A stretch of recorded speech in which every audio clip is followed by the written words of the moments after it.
सोहाग का शव। मध्य प्रदेश के एक पहाड़ी गांव में एक छोटे से घर की छत पर एक युवक मानो संध्या की निस्तब्धता में लीन बैठा था। सामने चंद्रमा के मलिन प्रकाश में ऊदी पर्वतमाला अनंत के स्वप्न की भौती गंभीर रहस्यमय, संगीतमय, मनोहर मालूम होती थीं। उन पहाड़ियों के नीचे जलधारा की एक रौप्य रेखा ऐसी मालूम होती थी, मानो उन पर्वतों का समस्त संगीत, समस्त गांभीर्य, संपूर्ण रहस्य इसी उज्ज्वल प्रवाह में लीन हो गया हो। युवक की वेशभूषा से प्रकट होता था कि उसकी दशा बहुत संपन्न नहीं है। हाँ, उसके मुख से तेज और मनस्विता झलक रही थी। उसकी आंखों पर ऐनक न थी, न मूंछें मुड़ी हुई थीं, न बाल संवारे हुए थे, कलाई पर घड़ी न थी, यहाँ तक कि कोट के जेब में फाउंटेन पेन भी न था। या तो वह सिद्धांतों का प्रेमी था, या आडंबरों का शत्रु। युवक विचारों में मौन उसी पर्वतमाला की ओर देख रहा था कि सहसा बादल की गरज से भयंकर ध्वनि सुनाई दी। नदी का मधुर गान उस भीषण नाद में डूब गया। ऐसा मालूम हुआ मानो उस भयंकर नाद ने पर्वतों को भी हिला दिया है, मानो पर्वतों में कोई घोर संग्राम छिड़ गया है। यह रेलगाड़ी थी जो नदी पर बने हुए पुल से चली आ रही थी। एक युवती कमरे से निकलकर छत पर आई और बोली, आज अभी से गाड़ी आ गई, इसे भी आज ही वैर निभाना था। युवक ने युवती का हाथ पकड़कर कहा, प्रिय, मेरा जी चाहता है कहीं न जाओ, मैंने निश्चय कर लिया है। मैंने तुम्हारी खातिर से हामी भर ली थी, पर अब जाने की इच्छा नहीं होती। 3 साल कैसे कटेंगे? युवती ने कातर स्वर में कहा, 3 साल के वियोग के बाद फिर तो जीवन पर्यंत कोई बाधा न खड़ी होगी। एक बार जो निश्चय कर लिया है उसे पूरा ही कर डालो, अनंत सुख की आशा में मैं सारे कष्ट झेल लूंगी। यह कहते हुए युवती जलपान लाने के बहाने से फिर भीतर चली गई। आंसुओं का आवेग उसके बाबू से बाहर हो गया। इन दोनों प्राणियों के वैवाहिक जीवन की यह पहली ही वर्षगांठ थी। युवक बम्बई विश्वविद्यालय से M.A की उपाधि लेकर नागपुर के एक कॉलेज में अध्यापक था। नवीन युग की नई नई वैवाहिक और सामाजिक क्रांतियों ने उसे लेशमात्र भी विचलित न किया था। पुरानी प्रथाओं से ऐसी प्रगाढ़ ममता कदाचित वृद्धजनों को भी कम होगी। प्रोफेसर हो जाने के बाद उसके माता पिता ने इस बालिका से उसका विवाह कर दिया था। प्रथानुसार ही उस आँख-मिचौनी के ख्याल में उन्हें प्रेम का रत्न मिल गया। केवल छुट्टियों में यह पहली गाड़ी से आता और आखिरी गाड़ी से जाता। ये 2-4 दिन मीठे स्वप्न के समान कट जाते थे। दोनों बालकों की भौती रो रो कर विदा होते। इसी कोठे पर खड़ी होकर वह उसको देखा करती, जब तक निर्दयी पहाड़ियां उसे आल में न कर लेतीं। पर अभी साल भी न गुजरने पाया था कि वियोग ने अपना षड्यंत्र रचना शुरू कर दिया। केशव को विदेश जाकर शिक्षा पूरी करने के लिए एक वृत्ति मिल गई। मित्रों ने बधाइयाँ दी।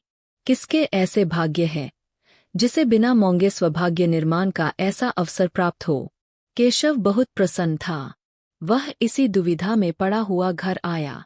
माता पिता और अन्य संबंधियों ने इस यात्रा का घोर विरोध किया। नगर में जितनी बधाइयाँ मिली थीं, यहाँ उससे कहीं अधिक बाधा मिली। किंतु सुभद्रा की उच्चाकांक्षाओं की सीमा न थी। वह कदाचित केशव को इंद्रासन पर बैठा हुआ देखना चाहती थी। उसके सामने तब भी वही पति सेवा का आदर्श होता था। वह तब भी उसके सिर में तेल डालेगी, उसकी धोती छौंटेगी, उसके पौव दबाएगी और उसके पंखा झलेगी। उपासक की महत्वाकांक्षा उपास्य ही के प्रति होती है। वह उसको सोने का मंदिर बनवाएगा, उसके सिंहासन को रत्नों से सजाएगा, स्वर्ग से पुष्प लाकर भेंट करेगा, पर वह स्वयं वही उपासक रहेगा। जटा के स्थान पर मुकुट या कौपीन की जगह पीतांबर की लालसा उसे कभी नहीं सताती। सुभद्रा ने उस वक्त तक दम न लिया जब तक केशव ने विलायत जाने का वादा न कर लिया। माता पिता ने उसे कनकिनी और न जाने क्या क्या कहा, पर अंत में सहमत हो गए। सब तैयारियां हो गईं। स्टेशन समीप ही था। यह गाड़ी देर तक खड़ी रहती थी। स्टेशनों के समीपस्थ गांव के निवासियों के लिए गाड़ी का आना शत्रु का धावा नहीं, मित्र का पदार्पण है। गाड़ी आ गई। सुभद्रा जलपान बनाकर पति का हाथ धुलाने आई थी। इस समय केशव की प्रेम कातर आपत्ति ने उसे एक क्षण के लिए विचलित कर दिया। हाँ, कौन जानता है 3 साल में क्या हो जाए। मन में एक आवेश उठा, कह दूं, प्यारे मत जाओ, थोड़ी ही खाएंगे, मोटा ही पहनेंगे, रो रो कर दिन तो न कटेंगे। कभी केशव के आने में एक आधा महीना लग जाता था तो वह विकल हो जाया करता थी। यही जी चाहता था, उड़कर उनके पास पहुंच जाऊं। फिर ये निर्दयी 3 वर्ष कैसे कटेंगे। लेकिन उसने कठोरता से इन निराशाजनक भावों को ठुकरा दिया और कौपते कंठ से बोली, जी तो मेरा भी यही चाहता है। जब 3 साल का अनुमान करती हूँ तो एक कल्पसा मालूम होता है। लेकिन जब विलायत में तुम्हारे सम्मान और आदर का ध्यान करती हूँ तो ये 3 साल 3 दिन से मालूम होते हैं। तुम तो जहाज पर पहुँचते ही मुझे भूल जाओगे। नए दृश्य तुम्हारे मनोरंजन के लिए आ खड़े होंगे। यूरोप पहुंचकर विद्वानों के सत्संग में तुम्हें घर की याद भी न आएगी। मुझे तो रोने के सिवा और कोई धंधा नहीं है। यही स्मृतियां ही मेरे जीवन का आधार होंगी। लेकिन क्या करूं, जीवन की भोगलालसा तो नहीं मानती। फिर जिस वियोग का अंत जीवन की सारी विभूतियों अपने साथ लाएगा, वह वास्तव में तपस्या है। तपस्या के बिना तो वरदान नहीं मिलता। केशव को भी अब ज्ञात हुआ कि क्षणिक मोह के आवेश में स्वभाग्य निर्माण का ऐसा अच्छा अवसर त्याग देना मूर्खता है। खड़े होकर बोले, रोना धोना मत, नहीं तो मेरा जी न लगेगा। सुभद्रा ने उसका हाथ पकड़कर हृदय से लगाते हुए उनके मुख की ओर सजल नेत्रों से देखा और बोली, पत्र बराबर भेजते रहना। सुभद्रा ने फिर आंखें में आंसू भरे हुए मुस्करा कर कहा, देखना विलायती मिसों के जाल में न फंस जाना। केशव फिर चारपाई पर बैठ गया और बोला, तुम्हें यह संदेह है तो लो, मैं जाऊंगा ही नहीं। सुभद्रा ने उसके गले में बोहे डालकर विश्वासपूर्ण दृष्टि से देखा और बोली, मैं दिलगी कर रही थी, अगर इंद्रलोक की अप्सरा भी आ जाए तो आंख उठाकर न देखूं। ब्रह्मा ने ऐसी दूसरी सृष्टि की ही नहीं। बीच में कोई छुट्टी मिले तो एक बार चले आना। नहीं प्रिय, बीच में शायद छुट्टी न मिलेगी, मगर जो मैंने सुना कि तुम रो रो कर घुली जाती हो, दाना पानी छोड़ दिया है, तो मैं अवश्य चला आऊंगा, ये फूल जरा भी कुम्हला न पाए। दोनों गले मिलकर विदा हो गए। बाहर संबंधियों और मित्रों का एक समूह खड़ा था। केशव ने बड़ों के चरण छुए, छोटों को गले लगाया और स्टेशन की ओर चले। मित्रगण स्टेशन तक पहुंचाने गए। एक क्षण में गाड़ी यात्री को लेकर चल दी। उधर केशव गाड़ी में बैठा हुआ पहाड़ियों की बहार देख रहा था, इधर सुभद्रा भूमि पर पड़ी सिसकियां भर रही थी। दिन गुजरने लगे, उसी तरह जैसे बीमारी के दिन कटते हैं। दिन पहाड़, रात काली बला। रात भर मनाते गुजरती थी कि किसी तरह भोर होता तो मनाने लगती कि जल्दी शाम हो। मैके गई कि वहाँ जी बहलेगा। 10-5 दिन परिवर्तन का कुछ असर हुआ, फिर उनसे भी बुरी दशा हुई। भाग कर ससुराल चली आई। रोगी करवट बदलकर आराम का अनुभव करता है। पहले 5 महीनों तक तो केशव के पत्र 15वें दिन बराबर मिलते रहे। उसमें वियोग के दुख कम, नए दृश्यों का वर्णन अधिक होता था। पर सुभद्रा संतुष्ट थी।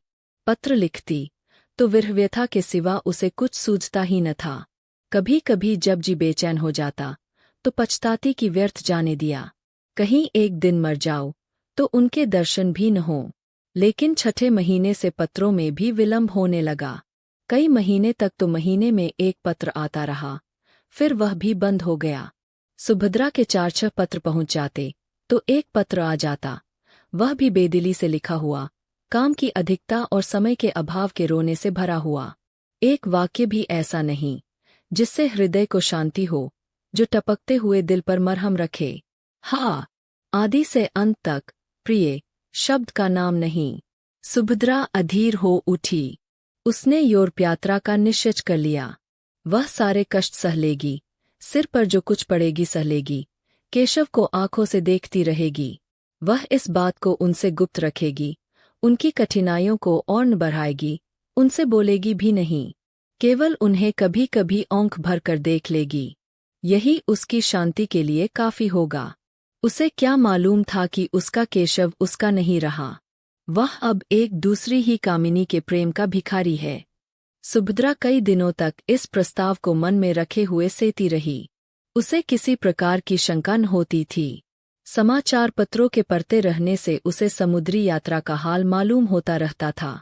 एक दिन उसने अपने सास-ससुर के सामने अपना निश्चय प्रकट किया। उन लोगों ने बहुत समझाया, रोकने की बहुत चेष्टा की, लेकिन सुभद्रा ने अपना हट न छोड़ा। आखिर जब लोगों ने देखा कि यह किसी तरह नहीं मानती, तो राजी हो गए। मैके वाले समझा कर हार गए। कुछ रुपए उसने स्वयं जमा कर रखे थे, कुछ ससुराल में मिले। मोम बाप ने भी मदद की। रास्ते के खर्च की चिंता न रही। इंग्लैंड पहुंचकर वह क्या करेगी, इसका अभी उसने कुछ निश्चय न किया। इतना जानती थी कि परिश्रम करने वाले को रोटियों की कहीं कमी नहीं रहती। विदा होते समय सास और ससुर दोनों स्टेशन तक आए। जब गाड़ी ने सीटी दी, तो सुभद्रा ने हाथ जोड़कर कहा, मेरे जाने का समाचार वहाँ न लिखिएगा, नहीं तो उन्हें चिंता होगी और पढ़ने में उनका जी न लगेगा। ससुर ने आश्वासन दिया। गाड़ी चल दी। लंदन के उस हिस्से में जहाँ इस समृद्धि के समय में भी दरिद्रता का राज्य है, ऊपर के एक छोटे से कमरे में सुभद्रा एक कुर्सी पर बैठी है। उसे यहाँ आए आज 1 महीना हो गया है। यात्रा के पहले उसके मन में जितनी शंकाएं थी, सभी शांत होती जा रही है। बम्बई बंदर में जहाज पर जगह पाने का प्रश्न बड़ी आसानी से हल हो गया। वह अकेली औरत न थी जो यूरोप जा रही हो। 5 स्त्रियों और भी उसी जहाज से जा रही थीं। सुभद्रा को न जगह मिलने में कोई कठिनाई हुई, न मार्ग में। यहाँ पहुंचकर और स्त्रियों से संग छूट गया। कोई किसी विद्यालय में चली गई, 2-3 अपने पतियों के पास चली गईं, जो यहाँ पहले आ गए थे। सुभद्रा ने इस मोहल्ले में एक कमरा ले लिया। जीविका का प्रश्न भी उसके लिए बहुत कठिन न रहा। जिन महिलाओं के साथ वह आई थी, उनमें कई उच्च अधिकारियों की पत्नियां थीं। कई अच्छे अच्छे अंग्रेज घरानों से उनका परिचय था। सुभद्रा को 2 महिलाओं को भारतीय संगीत और हिंदी भाषा सिखाने का काम मिल गया। शेष समय में वह कई भारतीय महिलाओं के कपड़े सीने का काम कर लेती है। केशव का निवास स्थान यहाँ से निकट है, इसीलिए सुभद्रा ने इस मोहल्ले को पसंद किया है। कल केशव उसे दिखाई दिया था और उन्हें बस से उतरते देखकर उसका चित्त कितना आतुर हो उठा था।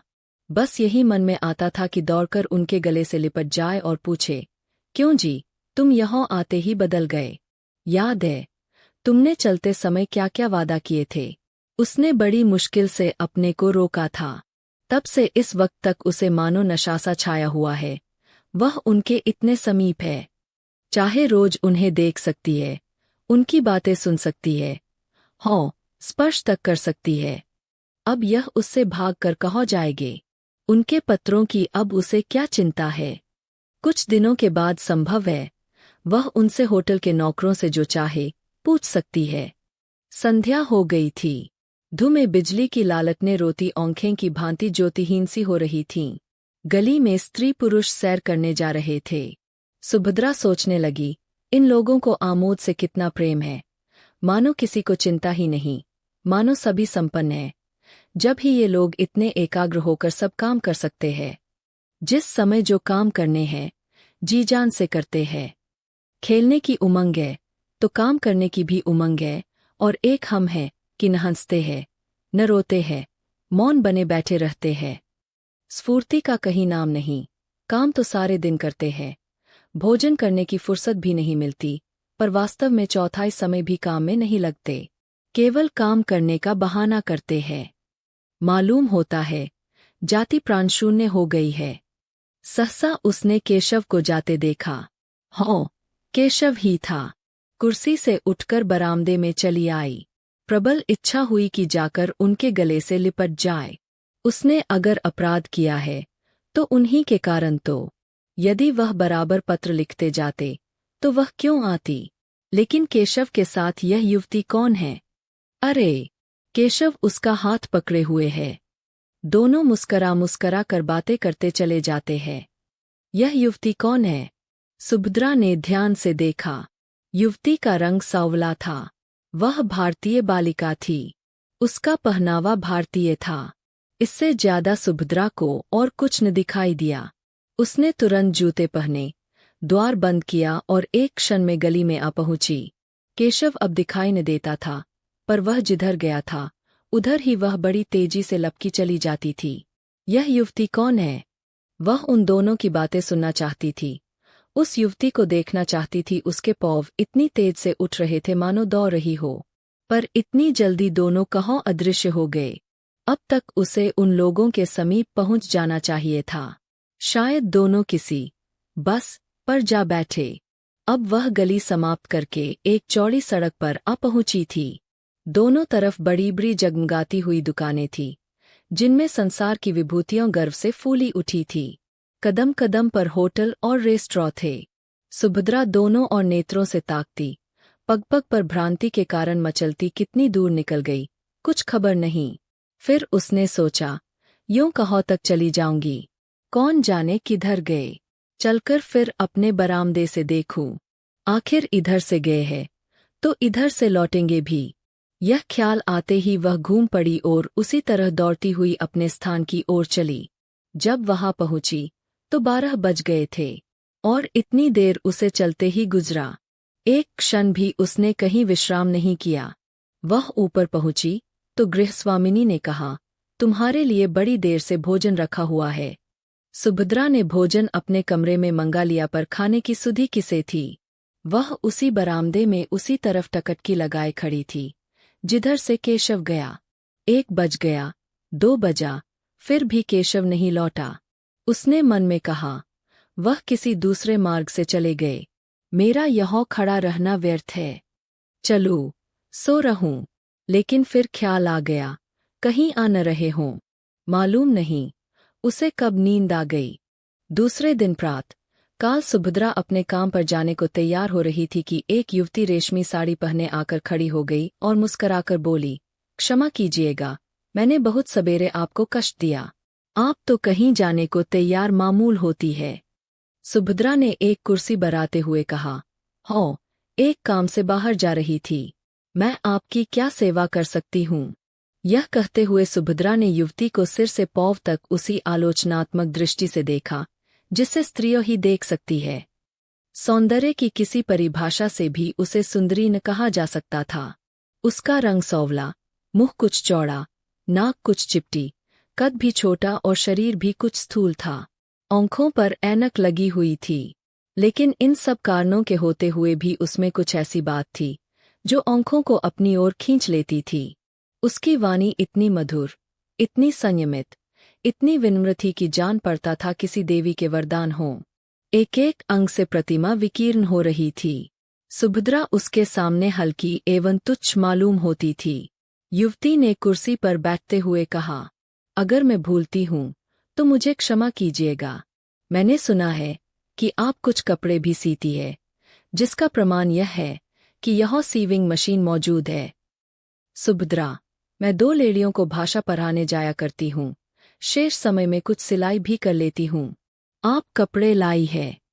युवती, नहीं, अभी कपड़े नहीं लाई। यह कहते हुए उसने लज्जा से सिर झुकाकर मुस्कुराते हुए कहा, बात यह है कि मेरी शादी होने जा रही है। मैं वस्त्राभूषण सब हिंदुस्तानी रखना चाहती हूँ। विवाह भी वैदिक रीति से ही होगा। ऐसे कपड़े यहाँ आप ही तैयार कर सकती है। सुभद्रा ने हंसकर कहा, मैं ऐसे अवसर पर आपके जोड़े तैयार करके अपने को धन्य समझूंगी। वह शुभ तिथि कब है? युवती ने सकुचाते हुए कहा, वह तो कहते हैं इसी सप्ताह में हो जाए, पर मैं उन्हें टालती आती हूँ। मैंने तो चाहा था कि भारत लौटने पर विवाह होता, पर वह इतने उतावले हो रहे हैं कि कुछ कहते नहीं बनता। अभी तो मैंने यही कहकर टाला है कि मेरे कपड़े सिल रहे हैं। सुभद्रा, तो मैं आपके जोड़े बहुत जल्द दे दूंगी। युवती ने हंसकर कहा, मैं तो चाहती थी आप महीनों लगा देती। सुभद्रा, वाह, मैं इस शुभ कार्य में क्यों विघ्न डालने लगी। मैं इसी सप्ताह में आपके कपड़े दे दूंगी और उनसे इसका पुरस्कार लूंगी। युवती खिलखिलाकर हंसी। कमरे में प्रकाश की लहरें सी उठ गईं। बोलीं, इसके लिए तो पुरस्कार वह देंगे, बड़ी खुशी से देंगे और तुम्हारे कृतज्ञ होंगे। मैंने प्रतिज्ञा की थी कि विवाह के बंधन में पड़ूंगी ही नहीं, पर उन्होंने मेरी प्रतिज्ञा तोड़ दी।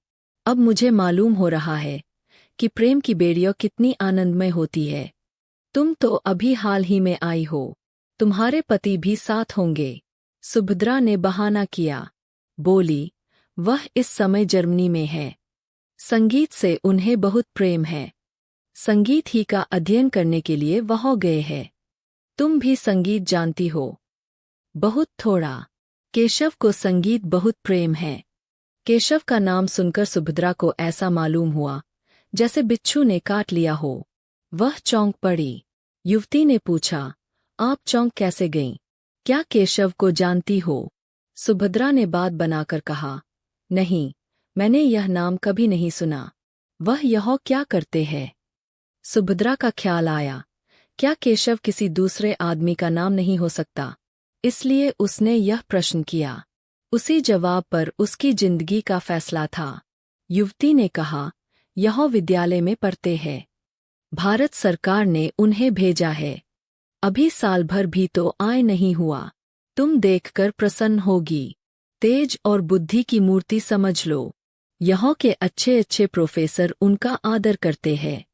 ऐसा सुंदर भाषण तो मैंने किसी के मुँह से सुना ही नहीं। जीवन आदर्श है। मुझसे उन्हें क्यों प्रेम हो गया है, मुझे इसका आश्चर्य है। मुझमें न रूप है न लावण्य, ये मेरा सौभाग्य है। तो मैं शाम को कपड़े लेकर आऊंगी। सुभद्रा ने मन में उठते हुए वेग को संभाल कर कहा, अच्छी बात है। जब युवती चली गई तो सुभद्रा फूट फूट कर रोने लगी। ऐसा जान पड़ता था मानो देह में रक्त ही नहीं, मानो प्राण निकल गए हैं। वह कितनी निसहाय, कितनी दुर्बल है, इसका आज अनुभव हुआ। ऐसा मालूम हुआ मानो संसार में उसका कोई नहीं है। अब उसका जीवन व्यर्थ है। उसके लिए अब जीवन में रोने के सिवा और क्या है? उनकी सारी ज्ञानेंद्रियों शिथिल सी हो गई थी, मानो वह किसी ऊंचे वृक्ष से गिर पड़ी हो। हाँ, यह उसके प्रेम और भक्ति का पुरस्कार है। उसने कितना आग्रह करके केशव को यहाँ भेजा था, इसलिए कि यहाँ आते ही उसका सर्वनाश कर दें। पुरानी बातें याद आने लगी। केशव की वह प्रेमातुर आँखें सामने आ गईं।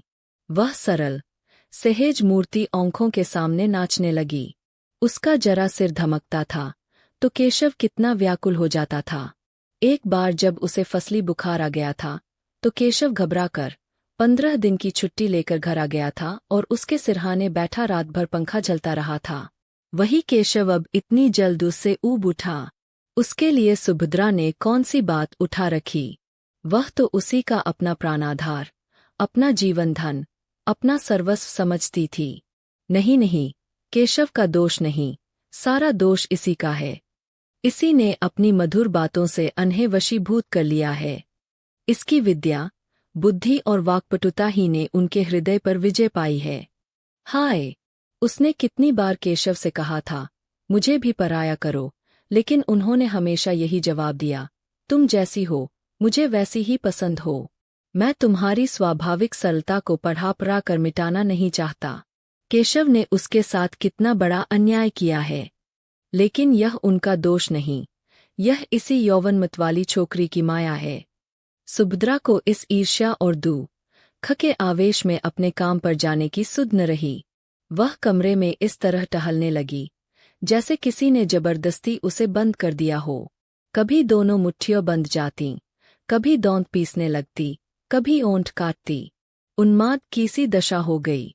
आँखों में भी एक तीव्र ज्वाला चमक उठी। ज्यों-ज्यों केशव के इस निष्ठुर आघात को सोचती, उन कष्टों को याद करती जो उसने उसके लिए झेले थे, उसका चित्त प्रतिकार के लिए विकल होता जाता था।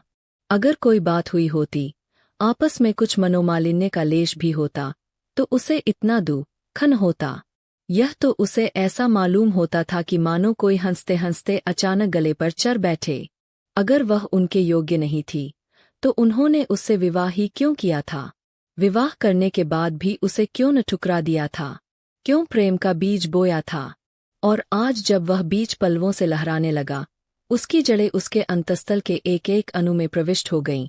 उसका रक्त उसका सारा उत्सर्ग वृक्ष को सींचने और पालने में प्रवृत्त हो गया, तो वह आज उसे उखाड़ कर फेंक देना चाहते हैं। क्या हृदय के टुकड़े टुकड़े हुए बिना वृक्ष उखड़ जाएगा? सहसा उसे एक बात याद आ गई। हिंसात्मक संतोष से उसका उत्तेजित मुखमंडल और भी कठोर हो गया। केशव ने अपने पहले विवाह की बात इस युवती से गुप्त रखी होगी। सुभद्रा इसका भंडाफोड़ करके केशव के सारे मंसूबों को धूल में मिला देगी। उसे अपने ऊपर क्रोध आया कि युवती का पता क्यों न पूछ लिया। उसे एक पत्र लिखकर केशव की नीचता, स्वार्थपरता और कायरता की कली खोल देती, उसके पांडित्य, प्रतिभा और प्रतिष्ठा को धूल में मिला देती। खैर, संध्यासमय तो वह कपड़े लेकर आएगी ही। उस समय उससे सारा कच्चा चिट्ठा बयान कर दूंगी। सुभद्रा दिन भर युवती का इंतजार करती रही। कभी बरामदे में आकर इधर-उधर निगाह दौड़ाती, कभी सड़क पर देखती, पर उसका कहीं पता न था। मन में झुंझलाती थी कि उसने क्यों उसी वक्त सारा वृत्तांत न कह सुनाया। केशव का पता उसे मालूम था। उस मकान और गली का नंबर तक याद था, जहां से वह उसे पत्र लिखा करता था। ज्यों-ज्यों दिन ढलने लगा और युवती के आने में विलंब होने लगा, उसके मन में एक तरंगी सी उठने लगी कि जाकर केशव को फटकारे, उसका सारा नशा उतार दे, कहे, तुम इतने भयंकर हिंसक हो, इतने महान धूर्त हो, यह मुझे मालूम न था। तुम यही विद्या सीखने यहाँ आए थे। तुम्हारे पांडित्य की यही फल है। तुम एक अबला को जिसने तुम्हारे ऊपर अपना सर्वस्व अर्पण कर दिया, यूं छल सकते हो? तुममें क्या मनुष्यता नाम को भी नहीं रह गई? आखिर तुमने मेरे लिए क्या सोचा है? मैं सारी जिंदगी तुम्हारे नाम को रोती रहूं। लेकिन अभिमान हर बार उसके पैरों को रोक लेता। नहीं, जिसने उसके साथ ऐसा कपट किया है, उसका इतना अपमान किया है, उसके पास वह न जाएगी। वह उसे देखकर अपने आंसुओं को रोक सकेगी या नहीं, इसमें उसे संदेह था, और केशव के सामने वह रोना नहीं चाहती थी। अगर केशव उससे घृणा करता है, तो वह भी केशव से घृणा करेगी। संध्या भी हो गई, पर युवती न आई। बत्तियां भी जलीं, पर उसका पता नहीं। एकाएक उसे अपने कमरे के द्वार पर किसी के आने की आहट मालूम हुई। वह कूदकर बाहर निकल आई। युवती कपड़ों का एक पुलिंदा लिए सामने खड़ी थी। सुभद्रा को देखते ही बोली, क्षमा करना, मुझे आने में देर हो गई। बात यह है कि केशव को किसी बड़े जरूरी काम से जर्मनी जाना है। वहाँ उन्हें 1 महीने से ज्यादा लग जाएगा। वह चाहते हैं कि मैं भी उनके साथ चलूं। मुझसे उन्हें अपनी थीसिस लिखने में बड़ी सहायता मिलेगी। बर्लिन के पुस्तकालयों को छानना पड़ेगा। मैंने भी स्वीकार कर लिया है। केशव की इच्छा है कि जर्मनी जाने के पहले हमारा विवाह हो जाए। कल संध्या समय संस्कार हो जाएगा। अब ये कपड़े मुझे आप जर्मनी से लौटने पर दीजिएगा। विवाह के अवसर पर हम मामूली कपड़े पहन लेंगे। और क्या करती? इसके सिवा कोई उपाय न था। केशव का जर्मन जाना अनिवार्य है। सुभद्रा ने कपड़ों को मेज पर रख कर कहा, आपको धोखा दिया गया है। युवती ने घबराकर पूछा, धोखा? कैसा धोखा? मैं बिल्कुल नहीं समझती। तुम्हारा मतलब क्या है? सुभद्रा ने संकोच के आवरण को हटाने की चेष्टा करते हुए कहा, केशव तुम्हें धोखा देकर तुमसे विवाह करना चाहता है। केशव ऐसा आदमी नहीं है जो किसी को धोखा दे। क्या तुम केशव को जानती हो? केशव ने तुमसे अपने विषय में सब कुछ कह दिया है। सब कुछ? मेरा तो यही विचार है कि उन्होंने एक बात भी नहीं छिपाई।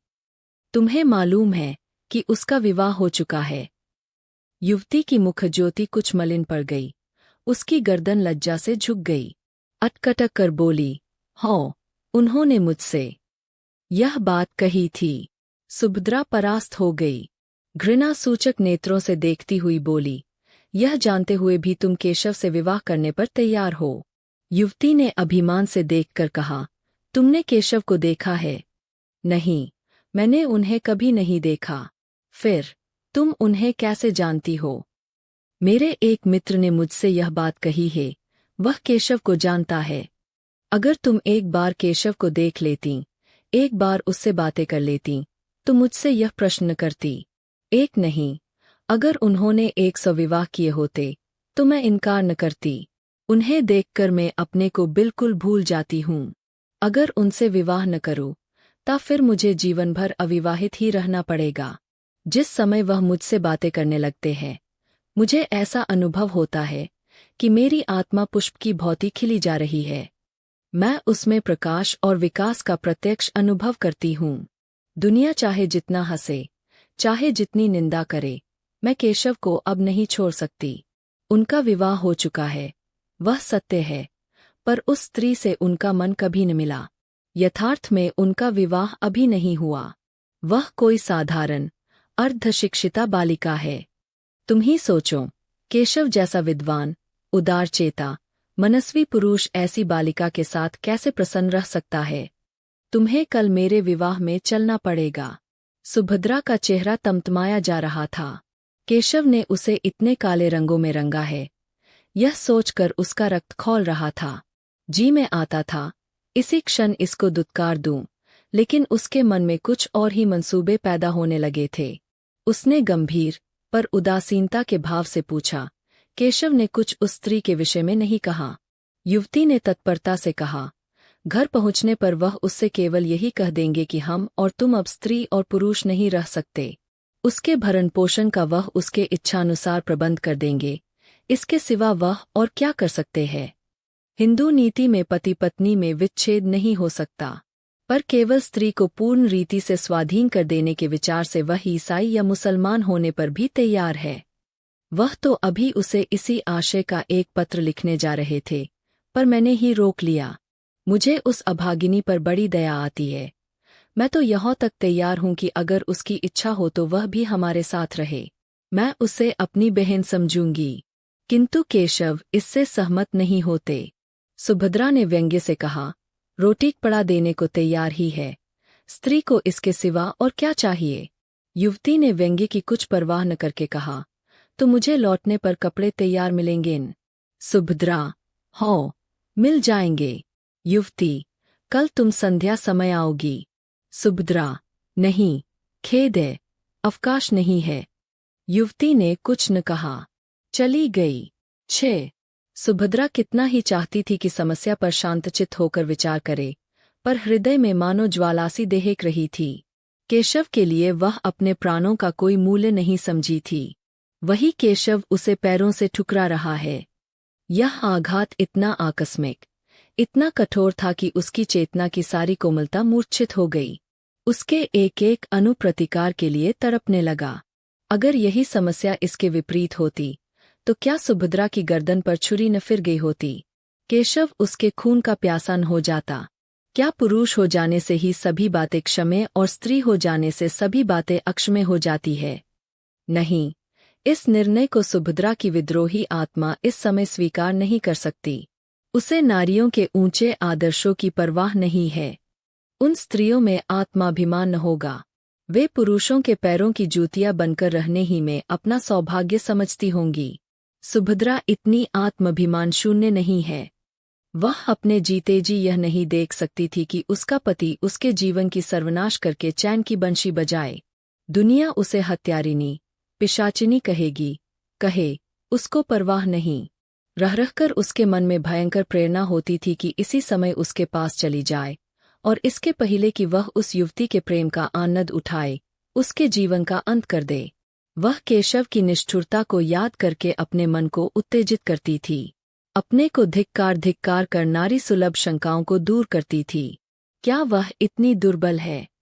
क्या उसमें इतना साहस भी नहीं है?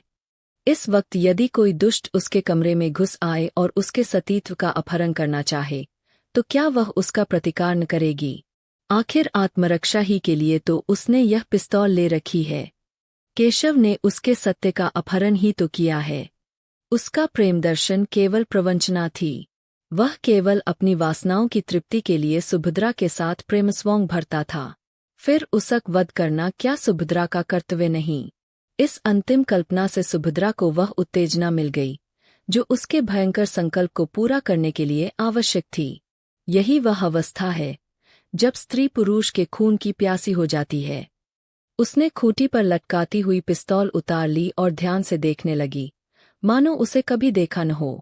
कल संध्यास में जब कार्य मंदिर के केशव और उसकी प्रेमिका एक दूसरे के सम्मुख बैठे हुए होंगे, उसी समय वह इस गोली से केशव की प्रेमलीलाओं का अंत कर देगी।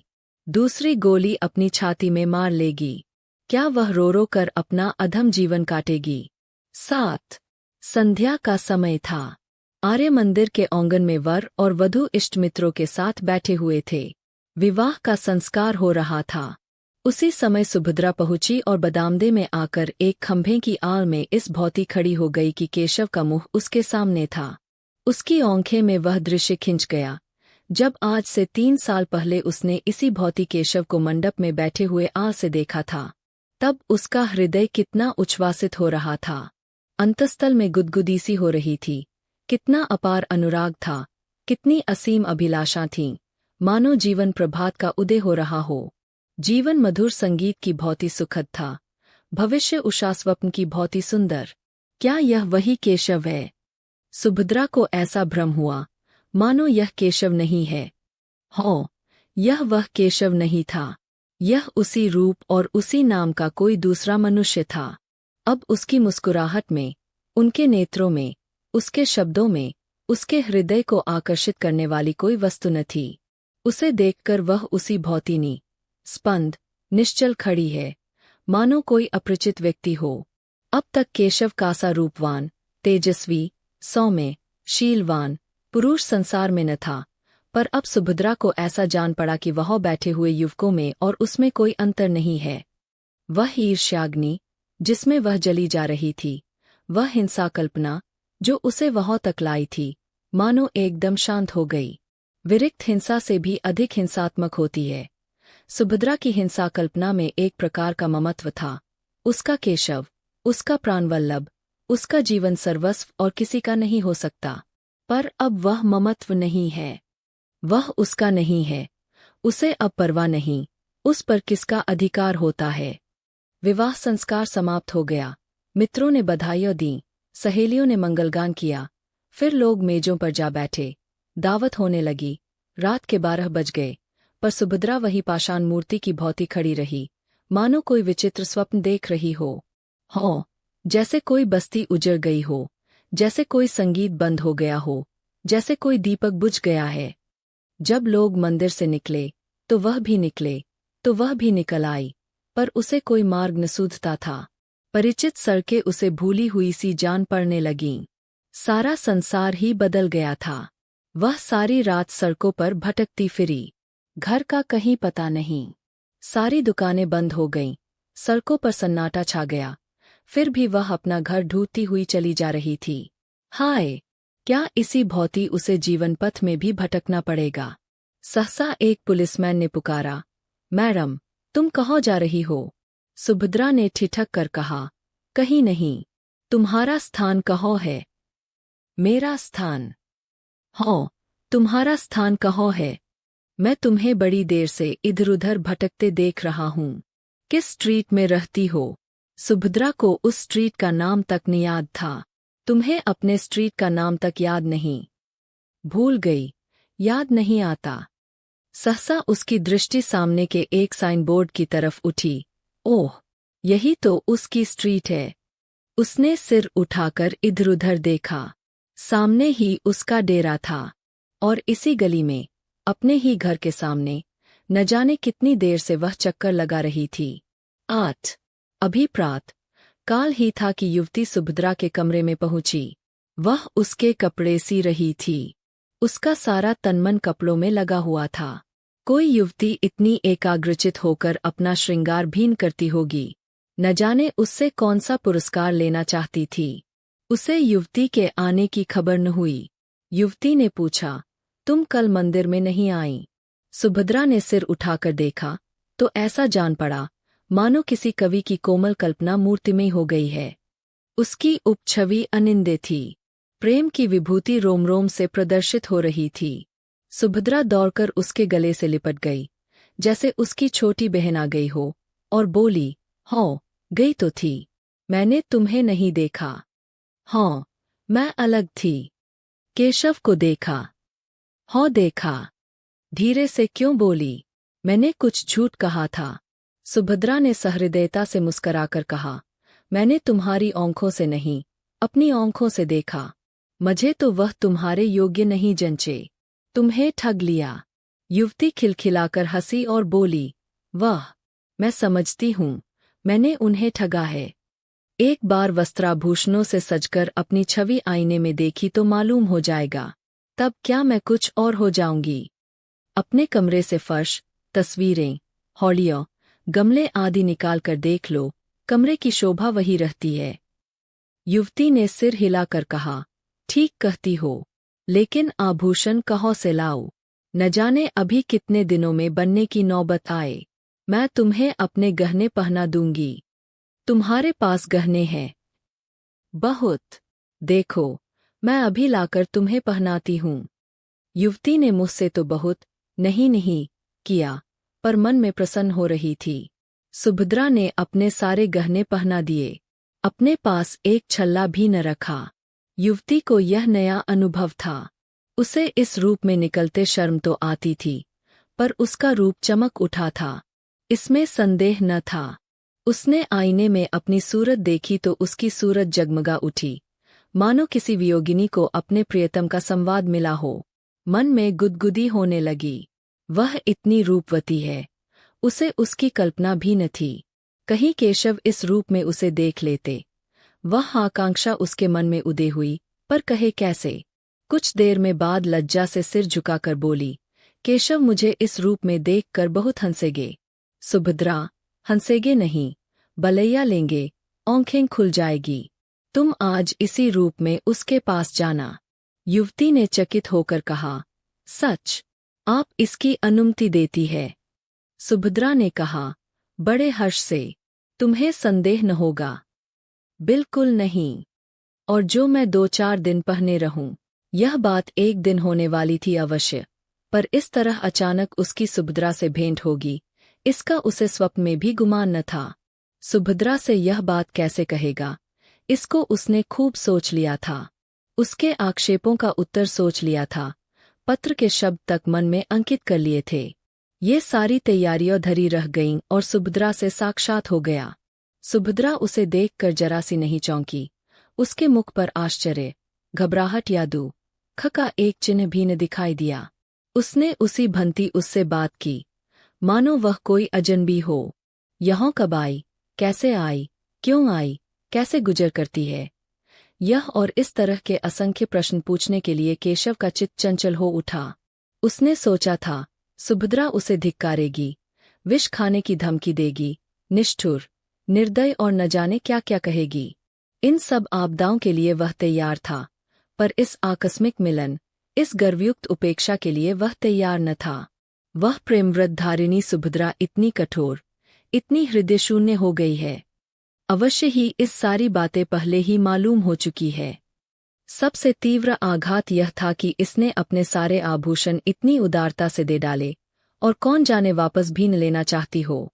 वह परास्त और अप्रतिम होकर एक कुर्सी पर बैठ गया।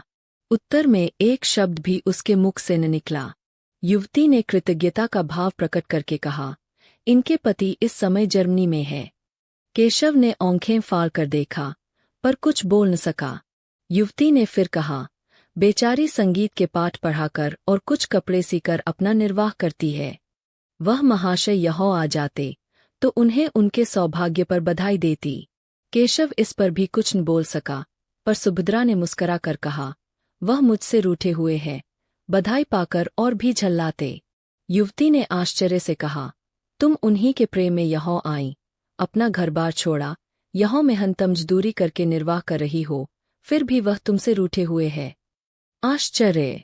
सुभद्रा ने उसी भौती प्रसन्न मुख से कहा, पुरुष प्रकृति ही आश्चर्य का विषय है, चाहे मी केशव इसे स्वीकार न करें।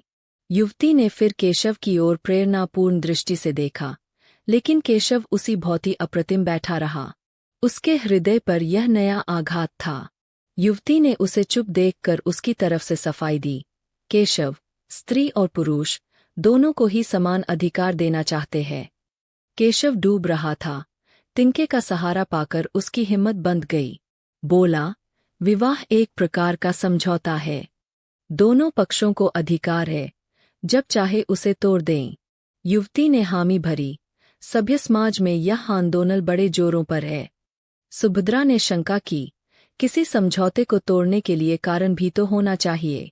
केशव ने भावों की लाठी का सहारा लेकर कहा, जब इसका अनुभव हो जाए कि हम इस बंधन से मुक्त होकर अधिक सुखी हो सकते हैं, तो यही कारण काफी है।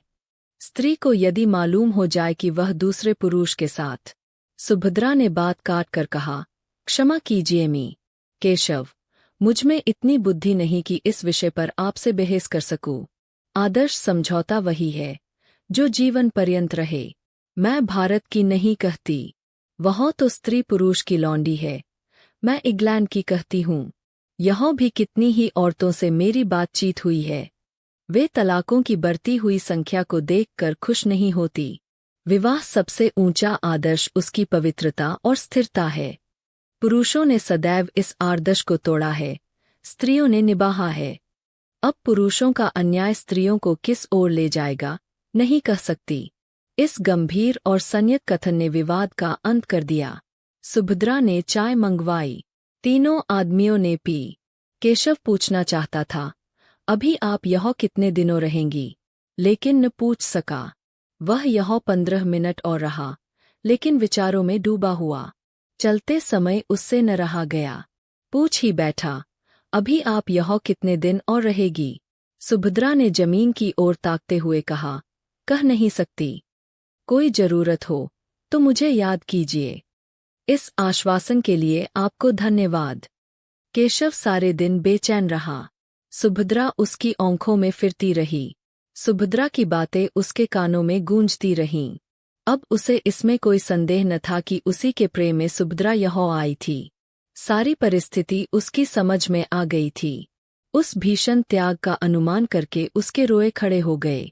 यहाँ सुभद्रा ने क्या क्या कष्ट झेले होंगे, कैसी कैसी यातना सही होंगी, सब उसी के कारण। वह उस पर भार न बनना चाहती थी, इसलिए तो उसने अपने आने की सूचना तक उसे न दी। अगर उसे पहले मालूम होती कि सुभद्रा यहाँ आ गई है, तो कदाचित उसे उस युवती की ओर इतना आकर्षणहीन होता। चौकीदार के सामने चोर को घर में घुसने का साहस नहीं होता। सुभद्रा को देखकर उसकी कर्तव्य चेतना जागृत हो गई।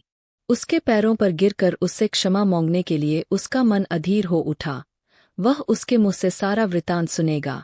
यह मौन उपेक्षा उसके लिए असह्य थी। दिन तो केशव ने किसी तरह काटा, लेकिन ज्यों ही रात के 10 बजे वह सुभद्रा से मिलने चला। युवती ने पूछा, कहाँ जाते हो? केशव ने बूट का लेस बांधते हुए कहा, जरा एक प्रोफेसर से मिलना है, इस वक्त आने का वादा कर चुका हूँ। जल्द आना। बहुत जल्द आऊंगा। केशव घर से निकला तो उसके मन में कितनी ही विचार तंगें उठने लगीं। कहीं सुभद्रा मिलने से इनकार कर दे तो? नहीं, ऐसा नहीं हो सकता। वह इतनी अनुदार नहीं है। हाँ, यह हो सकता है कि वह अपने विषय में कुछ न कहे। उसे शांत करने के लिए उसने एक कृपा की कल्पना कर डाली। ऐसा बीमार था कि बचने की आशा न थी। उर्मिला ने ऐसी तन्मय होकर उसकी सेवा शुश्रूषा की कि उसे उससे प्रेम हो गया। कथा का सुभद्रा पर जो असर पड़ेगा, इसके विषय में केशव को कोई संदेह न था। परिस्थिति का बोध होने पर वह उसे क्षमा कर देगी। लेकिन इसका फल क्या होगा? क्या वह दोनों के साथ एक सा प्रेम कर सकता है? सुभद्रा को देख लेने के बाद उर्मिला को शायद उसके साथ साथ रहने में आपत्ति हो। आपत्ति हो ही कैसे सकती है? उससे यह बात छिपी नहीं है। हाँ, यह देखना है कि सुभद्रा भी इसे स्वीकार करती है कि नहीं। उसने जिस उपेक्षा का परिचय दिया है, उसे देखते हुए तो उसके मान में संदेह ही जान पड़ता है। मगर वह उसे मनाएगा, उसकी विनती करेगा, उसके पैरों पड़ेगा और अंत में उसे मनाकर ही छोड़ेगा। सुभद्रा से प्रेम और अनुराग का नया प्रमाण पाकर वह मानो एक कठोर निद्रा से जाग उठा था। उसे अब अनुभव हो रहा था कि सुभद्रा के लिए उसके हृदय जो स्थान था, वह खाली पड़ा हुआ है। उर्मिला उस स्थान पर अपना आधिपत्य नहीं जमा सकती। अब उसे ज्ञात हुआ कि उर्मिला के प्रति उसका प्रेम केवल वह तृष्णा थी जो स्वादयुक्त पदार्थों को देखकर ही उत्पन्न होती है। वह सच्ची क्षुधा न थी। अब फिर उसे सरल सामान्य भोजन की इच्छा हो रही थी। विलासिनी उर्मिला कभी इतना त्याग कर सकती है, इसमें उसे संदेह था। सुभद्रा के घर के निकट पहुंचकर केशव का मन कुछ कातर होने लगा, लेकिन उसने जी कड़ा करके जीने पर कदम रखा और क्षण में सुभद्रा के द्वार पर पहुंचा। लेकिन कमरे का द्वार बंद था, अंदर भी प्रकाश न था। अवश्य ही वह कही गई है, आती ही होगी। तब तक उसने बरामदे में टहलने का निश्चय किया। सहसा मालकिन आती हुई दिखाई दी। केशव ने बरकर पूछा, आप बता सकती है कि यह महिला कहाँ गई है? मालकिन ने उसे सिर से पांव तक देखकर कहा, वह तो आज यहाँ से चली गईं। केशव ने हकबका कर पूछा, चली गईं? कहाँ चली गईं? यह तो मुझसे कुछ नहीं बताया। कब गईं? वह तो दोपहर को ही चली गई।